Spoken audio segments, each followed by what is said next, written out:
ترک وفا کا آنے والا ایپیسوڈ بہت انٹرسٹنگ ہونے والا ہے، کیونکہ سبطین کی ایک طرف تو بہن انیلا کسی قیمت پہ نہیں چاہتی کہ مریم بیاہ کر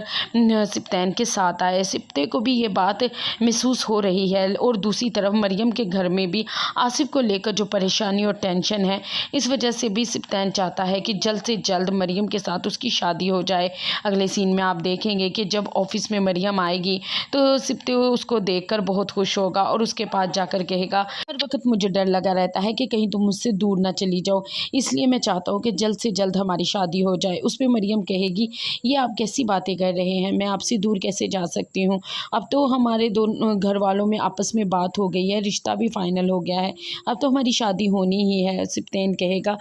ہاں انشاءاللہ شادی تو ہونی ہے، بس میں چاہتا ہوں کہ جلد سے جلد ہو جائے۔ دوسری طرف آپ دیکھیں گے کہ مریم کے دادوں کے پاس بھی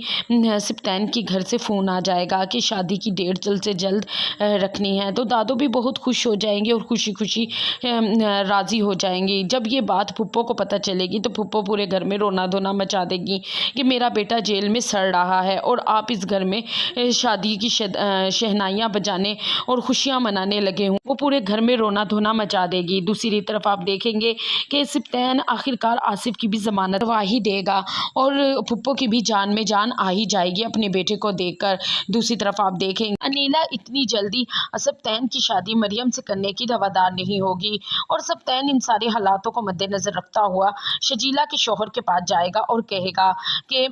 تم کیا میرے سسرال جا سکتے ہو شجیلا کے ساتھ میری شادی کی تاریخ لینے کے لیے، اور شجیلا بھی اپنے بھائی کی نظروں میں اچھا بننے کے لیے اپنے شوہر کے ساتھ خوشی خوشی اس کی تاریخ لینے چلی جائے گی۔ وہ تو ویسے ہی انیلا سے اس کی بنتی نہیں ہے، اور جیسے ہی سبطین اور مریم کی شادی کی تاریخ پکی ہو جائے گی اور آصف کے جیل سے گھر آتے ہی پھپھو بھی اس کو سرپرائز دے گی کہ اگلے ہفتے مریم کی شادی سبطین کے ساتھ فائنل ہو چکی ہے، تو یہ بات بالکل اچھی نہیں لگے گی اور اسے بہت غصہ آ جائے گا۔ دوسری طرف آپ دیکھیں گے کہ گھر میں شادی کی تیاریاں شروع ہو جائیں گی اور مریم کی ماں کا سارا زیور چوری ہو جائے گا، اور وہ جب اپنی ساس کے پاس جائے گی اور کہے گی کہ اماں دیکھیں میرے سارے زیور کے ڈبے خالی ہیں، میں نے یہ سارا زیور مریم کی شادی کے لیے سنبھال کے رکھا تھا، سارا زیور غائب ہے، لیکن یہ کسی اور کا کام نہیں ہوگا، مریم کی پھپھو کا ہی ہوگا، اس نے ہی سارے زیور چرایا ہوگا تاکہ گھر میں شادی ہے اور ان سب کو پریشان کرنے کے لیے۔ اور دوسری طرف آپ دیکھیں گے کہ خیر سبطین اور مریم کی شادی تو ہو جائے گی، اس طرف سبطین کی